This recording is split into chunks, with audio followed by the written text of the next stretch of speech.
What is going on, guys? This is your main man Ben here, and we are Talk Active, practicing wisdom, justice, courage, and moderation.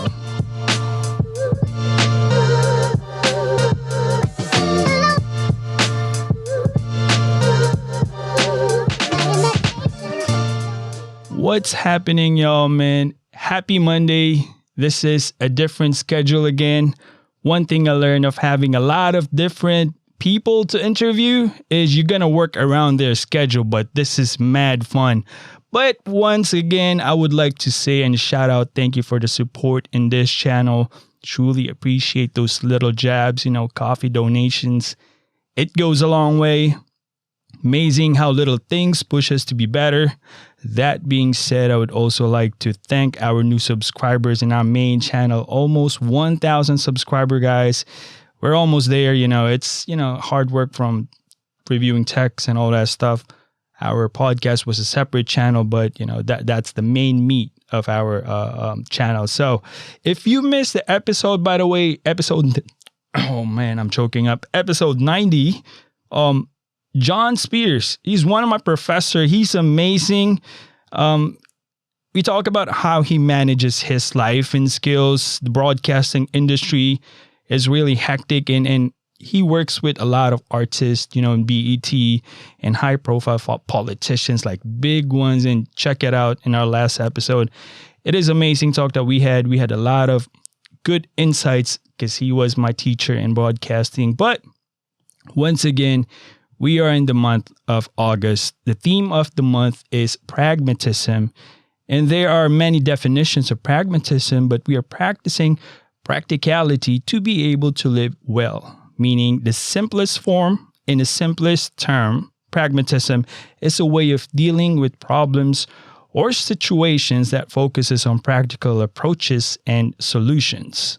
Since pragmatism often contrasted with the word idealism in theory, however, we will apply the one that will work in our practice. That being said, I'd like to introduce our guest for episode 91. I have witnessed the journey of a young artist that is already stamping her way to the music industry, performing interstate, playing with international bands and artists, an orchestra singer in University of Baltimore, Maryland, UMBC, and a black belter in the art of Taekwondo. By far my youngest guest here in Talk Active. I'm honored to present to you guys Ina Aquino. Hello. Hi, Ate. You noticed that song? What song? You hear that? I can't hear the song. You can't? No. Okay, you're gonna hear this. This is gonna be a surprise for you. What is it? That's the one that you perform in the orchestra. Oh, I can't hear it, Tiso, but I'm sure Something is off. I everyone knew else it. I was like, can hear it. we're gonna check it out later though. But we're rolling. I got you in the recording here. What's happening with you? I'm good, Tito. I actually, speaking of orchestra, my voice professor is retiring, so I just got back from a lunch with them. Oh, Voice that's is the everywhere, meeting. music is everywhere. Yeah, that Good was the stuff. meeting that Good I was. stuff. Yeah. Yeah, I was showing the audience, because I was inviting new peoples in here that I think that it's creating a lot of, impact on not just to their family, but to their community. And with the positivity that you guys emit to your surroundings, I'm truly honored to, give you a little of your time to, spread your stuff in here. That being said, I'd like to ask you, can you tell our audience your main gig, your main, since you don't work yet? Well, technically you are in school, Yeah. but Yeah. yeah. So I mainly perform around the DMV area. I'm part of a cover rock band, pop rock band called Crash Chords. It contains my brother and 3 other boys that I consider my brothers. We've been together since 2013. Our most recent gig is we opened for the Filipino band Mayonnaise and I Belong to the Zoo. They're really big in the Philippines and they were on tour in the United States. So we opened for Definitely. them as front act. But I also just do little gigs here and there. I sing at St. Joseph's Church every Sunday, lead a contemporary worship band. I did a wedding on Saturday. Busy.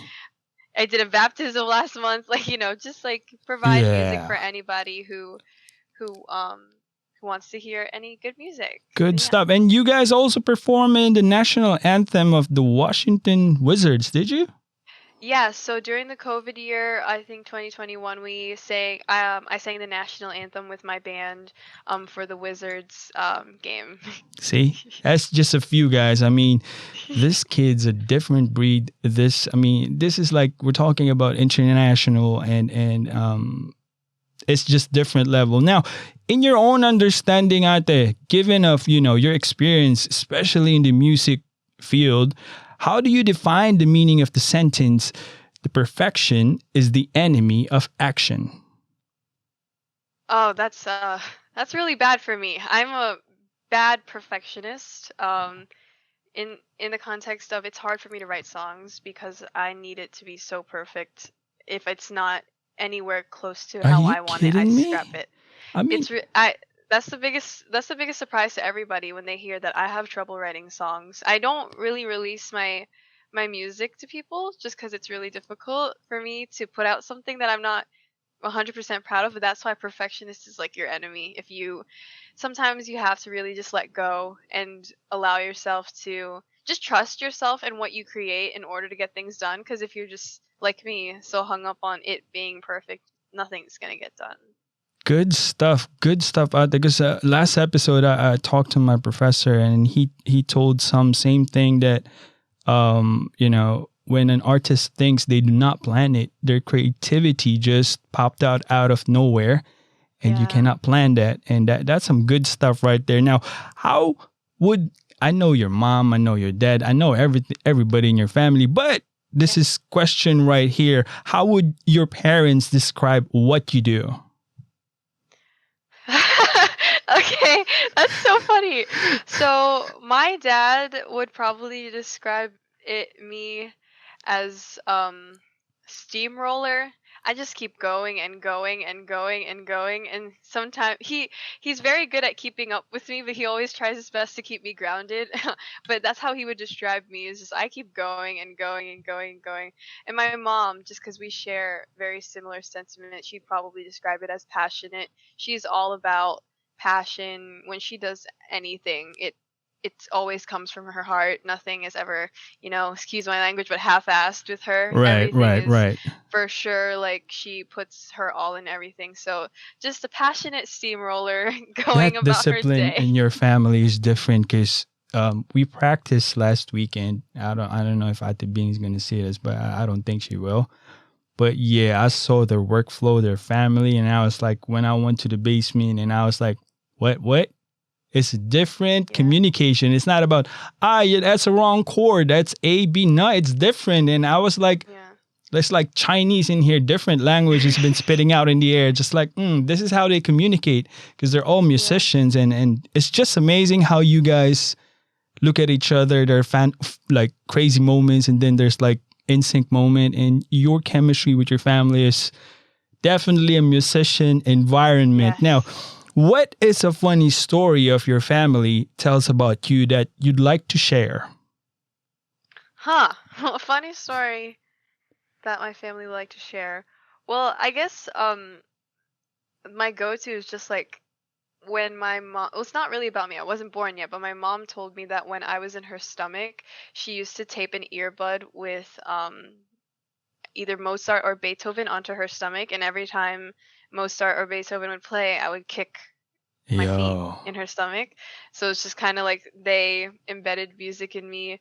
But I guess they would also tell me funny things that they would tell me is look at the videos, like look at videos of yourself when you were younger, and when I would like cry after messing up or something, and then just see how far you've come with that. Like, why were you crying back then? And now I just laugh whenever That's I look back at insane. myself and all of my mistakes. That's insane. So literally when you're still in the womb, she puts like probably a bigger driver's what you're wearing right now and just listen to classical. That's amazing. When I Yeah. work out in the gym, that Beethoven number 7, I love that. I love that. Oh, Love Number 7 is a good one. Yes. Yes. Now, tell me about the 3 most influential people in your life and how would they impact you? Okay, do you want me? Is it okay to include my parents? I can make them Anyone, because the way one. your skills is really in a different level, and I would love to know. I mean, yeah, anyone, 3. I'll bunch my parents as one person and as the most influential. Definitely my parents. They've pushed me from a young age to do music, even when I didn't want to, because they were the first people to like believe in me and know that I was gonna be good at this. Right. Hopefully, people think I am, and I hope that Yeah. I please people with my music, but they've always pushed me to keep going. They were the ones who placed me on the guitar and told me to keep singing and gave me all these opportunities to sing, lead things with music. My parents are definitely one of them. The next person would probably be my Tito Rohel Maprangala. He's my guitar teacher for 11 years now, or not 11 years, but like 9, 10 years. He taught me how to play guitar. He was the one who formed our band, Crash Yeah. Chords. His 2 sons are in our band. He taught me everything there is to know about guitar. I was self-taught for 2 years, and then my dad was like, "It's time for you to learn a little bit more." So Tito helped me. Not only that, he's like a second father figure to my brother and Right. I. He's really awesome. And a third person, um, it's hard to pick between my college professors, so I think I'm just gonna say God, because God, Right. most of my songs are that I have released to people that have heard, are about God, and He is a big inspiration of why I write. He's like my voice in the back of my head telling me if this is good or not. Yep. I pray with my music, and um, just because I sing in the church, also, I really need to have a good connection and relationship with God. So he's definitely in my top 3 of people that influenced me with music.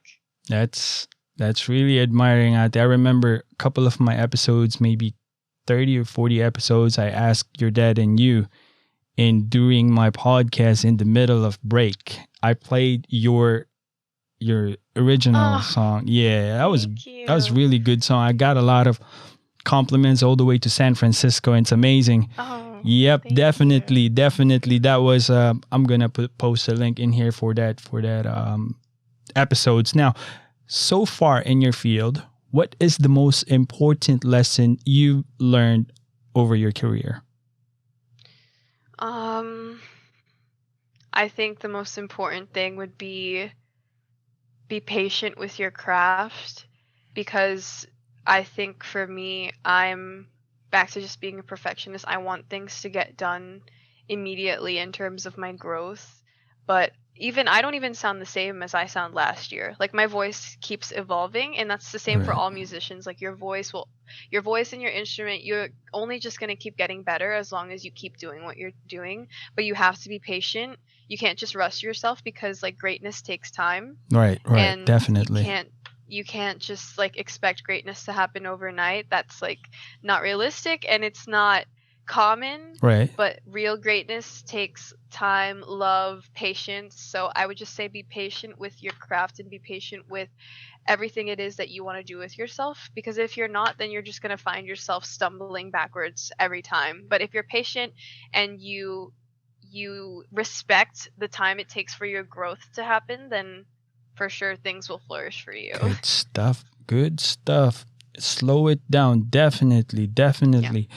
Amazing. We have talked about that last time as well. If I have an advice to my young self, because in the past 2006 or 7, I was living really fast and I thought I was invincible.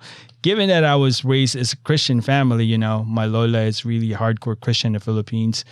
But when I broke both of my femur and my C3 in a bad car accident, that really woke me up and teach me how to, put the foot on the pedal, on the brake pedal. So slow down. Good stuff. I like to hear that to young people, man.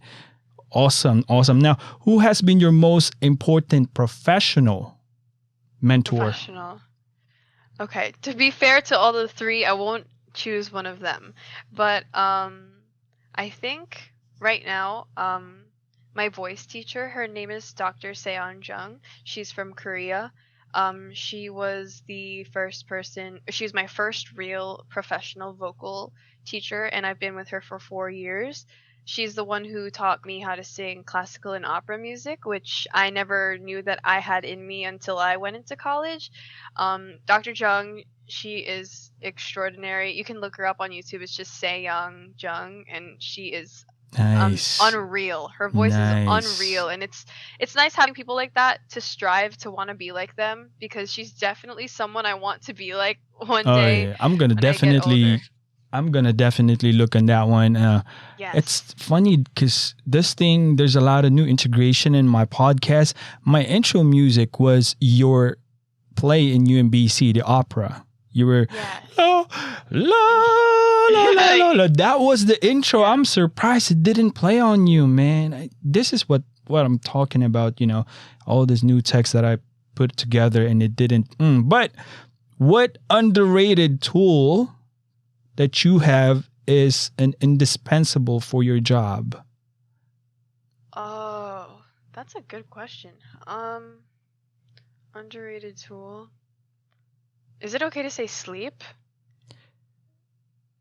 Oh, yeah. I mean, your voice is your tool, so That's sleep. the thing. Yeah, well, so for me, I don't I just know that people of my generation, they don't sleep.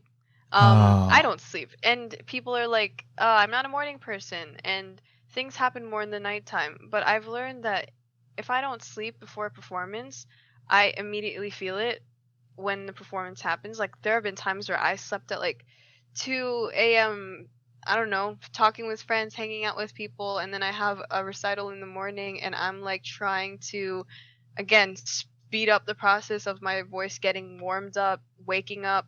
Is one thing that people don't understand sometimes is that your vocal cord is not something that you can just like tune and it'll be ready the way that you can just tune a guitar. You don't sing well in the morning, and the best time you sing is at night because you're talking all day. You're constantly warming up your voice. So if you don't sleep, it's like your voice doesn't sleep either. So I would say an underrated tool is sleep that I work on and really take that pride. Being said, follow-up question in that one. During, you guys got like, opening on concerts and all that stuff, would you get excited? How do you manage that? Actually, that's a really good question, Tito, because I used to be very bad with my anxiety and stage fright. I used to be really bad where I would cry before performances, or I would like panic. I would not talk. I wouldn't eat. But quite recently, the Mayonnaise gig was the first gig where I was like, I'm so ready and I'm so excited. You're pumped up. And I think that difference would just be because I have more confidence in myself as a musician. The more confidence you have with yourself, the easier it is to deal with the nerves, because you're confident in what you've practiced and confident with what you've done. So when I deal with all that excitement, I guess, well, first thing is I lift it all up back to God and be like, thank you, God, for giving me all of this excitement and all this opportunity. And I would channel all of that emotion into my performance, because people can tell when you're faking it up there. So if it's all raw emotion that you're feeling, channel it all out into your performance and people will be feeling it with you. So that is insane, because I've seen you in the past, because I've known you guys for like forever. Maybe when you were middle school, and I see you singing, and I really can't tell the difference of the previous you and now. That being said, what good advice can you tell the younger generation who might be, following your path, or singers a good tip probably if they're listening. I know for some there's some young people because I can see the demographic of the podcast. If there are singers in there at the younger age, what would be like maybe a little tip that you can give them? I would say a youthful mind is a creative mind. There's a reason why I'm also a nursing major, so I Right. also study all the psychology about child development, and I want to work with kids one day. So there's a reason why kids have such a bigger imagination when they are younger, and why I feel like you should utilize that more when you're young. Utilize whatever comes into your head, and anything can be can make something. So if any young people are watching, just trust your mind and trust your creativity, trust yourself, and know that a youthful mind is a creative one. And it's not like no disrespect for the older ones, but when you're young, you have a lots of potentials, a lot of what Indeed. ifs that Definitely. that have no set timeline or set anything. So it's all something that could be, and there's so much you can work with what could be. So when you're making a song or when you're channeling something into your performance, just remember to trust yourself and trust your creativity. Good advice. Thank you for that advice, Ate. Now, if you could start a business tomorrow, what business would it be? Does it have to be music related? Very random. That's gonna be up to you because you were gonna picking up your brains here because you throw a lot of good stuff and I just want to twist it more. Yeah. Business. I'm like the last person to talk about business actually, but if I were to maybe. Wow, Tito, you stumped me here. Yeah, I like that. I got my professor. I got the previous guest in that one. Yeah. Yeah. Wow. Nice. I like this. I'm getting you guys. What business? Okay, if it were to be a business, it would probably be like custom postcards or something because I really like stationery. Do you want me to show you Art? one of Yeah, them? Yeah, definitely. so I do journaling because it's a good way to calm any anxiety that I have. For me, it's like a good coping mechanism. But like I do scrap that's journaling. a coping mechanism. Because okay. I Yeah, see that so Maddie I does do- that too. Yeah, so it's but yeah, I do a lot of these things. I rip up paper and then it just gets put onto here. And Wow. maybe if I were to start a business, I guess I would you can do this one day, right? You can do a biography of yourself with that one. We'll see. Yeah, that's We'll insane. see. Yeah, and Thank you. I've been hired and do some, audiobooks in ACX and Apple books. A lot of authors that I auditioned, some of them does their own biography. Oh wow. One day, So it's just an autobiography. yeah, it's crazy. It's crazy in that market, and you never know one day. But hey, that's a different perspective indeed. That's very, very, different angle right there. Now, what's one lesson your job has taught you that you think everyone should learn at some point in their life?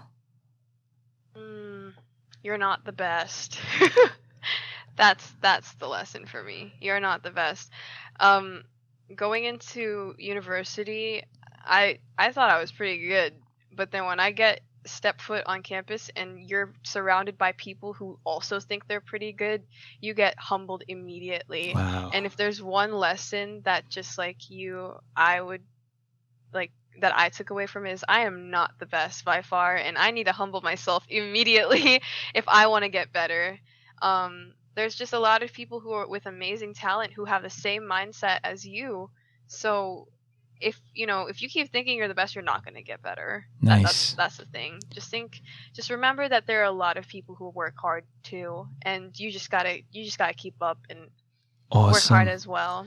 I've heard that a lot, especially for field of football, mixed martial arts. There's someone's going to be bigger and better than you that's going to take over. If you don't humble yourself, you're going to get eaten alive.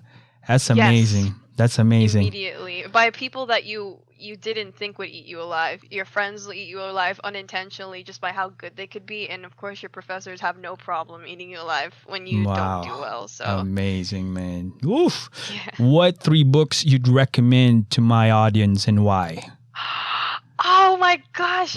If you asked me this like 2 months ago, I would give you no books. But I've been reading so many books 3, recently. ate. Let me get them, Tito. Oh, Okay. you picking up your books in there. Yeah, I have I'm so many telling you books. right now. These are my Yeah. favorite books. Okay, let's see.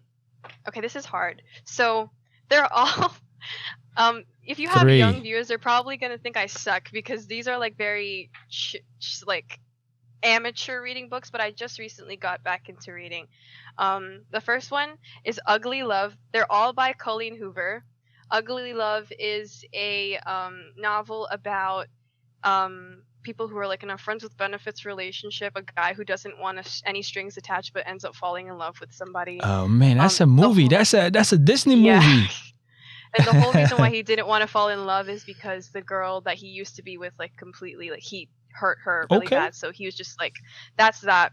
This one, Verity, is a psychological thriller that's about a husband whose wife got in a freak accident and is basically paralyzed, brain dead, but her spirit kind of keeps roaming the That house. sounds like Doctor Strange. Yeah. Yeah, and then this is the most recent book I finished. It's called All of Your Perfects, and again, they're all by Colleen Hoover. This one is about someone who two people found out that their significant others were cheating on them, and they found out at the same time, and then they end up falling in love. But it's a then and now perspective. So one chapter is in the past, the next chapter is the present. Then the past chapters show how lovely their relationship was, and then the present show how their marriage is failing.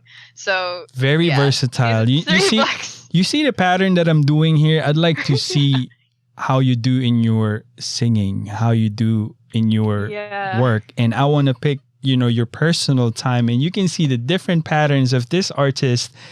You cannot read them, guys. That's all I can say.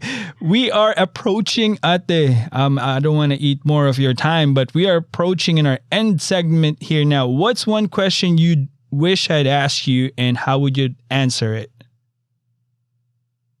That's the golden question right there, Tito. I wish you could ask me something I regret in my musical career, and I think the one thing I would tell you is nothing. Is that I don't regret anything. Amazing. And there have been a lot of times where I look back and I'm like, did I really run off the stage crying after I made a mistake? Or did I really, have an adrenaline rush and say something that was awkward? But I look back at myself and I'm like, I regret nothing that I've done. Every mistake that I've made has shaped me into the performer and the person that I am. And if you live life with no regrets, you're going to spend the rest of your life being happy with everything that gets thrown at you. So That's all I'd say. amazing. Can you hear that though? You cannot hear that, but I'm cha-chinging I in here can't hear it. on my sound right there. You can hear this in the finished product though, but that's amazing advice, and that's amazing question that you answered. Man, we're learning a lot in this one. I'm learning a lot now. Once again, if you learn about this podcast, it's not about people, but this is about us spreading and contributing to the universe. We have a signature question here in Talk Active, Ate. On your own method, how would you share your practice of wisdom, justice, courage, and moderation? In my own practice, like in my craft. Yeah, definitely. One sentence, couple. Yeah, you don't have to go through the, wisdom, justice, courage, and moderation, because that's just a long word for stoicism. But that would be the definition of stoicism, is that practice. So how would you, how would you share your practice? I guess I would just tell people to know what you believe in and make sure that you fight for it actively. in whatever you do, whether it's a song that you know will hit somebody really hard and Right. they need to hear it, or physically telling somebody like this is wrong. And I think especially with a lot of controversy in the world right now, as long as you know what you believe in, you stand firm in it, you can't go wrong with anything, because everyone's entitled to their own opinion, but just make sure whatever it is you stand for is morally good and right. Awesome. Good stuff. I'm going to play that later on, guys, because we are going to enter our end segment. The My Child song that we've been playing, that was her. That was her music. Oh, you know that thank it's you. one in my sound bank. It's actually right here. But Ate Ina, I truly appreciate your time. I thank you so much for sharing your practice, you. your craft. And it really humbles me to know, people like you can perform awesome things. Your brother, your mom, your dad, amazing band. And here you are talking to us, sharing this very simple things that keeps you grounded and evolving at the same time. You're like a Pokemon here. You're evolving every time. This Mewtwo. Oh my That's gosh. amazing. Ate Yeah. Ina, I thank you so Thank much you, for your Tito. time, Ate. Guys, we're gonna Thank you for inviting me. definitely. I always invite, good stuff in here because I'd like to spread out some positivity, and one way or the other, unconsciously, we're contributing to the young generations or people that looks up to this, and they will realize that, hey, it's not too late. It's a lot of things happening. It's only a fail if you do not follow up on it and, don't act on it. But Ate, I truly appreciate your time, Ate. Thank you so much, guys. We're hitting our end segment here. In the 1960s, psychiatrist Aaron Beck pioneered research on cognitive distortions in this development of a treatment method known as cognitive behavioral therapy. In other words, exaggerated thinking, patterns that have destructive impact on the life of the patient. The most common example of this behaviors, I'm pretty sure you've heard about this, is the quote, all or nothing thinking. Basically, it only points out to the final outcome of a situation. Either you win or you lose. Either it's a success or a failure. It does not recognize anything in between. It is linked that this sort of extreme thinking is associated with depression and frustration. Why? Because perfection rarely achieves perfection, hence disappointment. Pragmatism does not have it. Pragmatism takes what it can get. We're humans after all. We're never going to be perfect. Instead, we should be aiming to our pursuit on progress, no matter how small it may give us. Thank you guys for listening. Always remember, God is good all the time. It's your main boy. Peace out.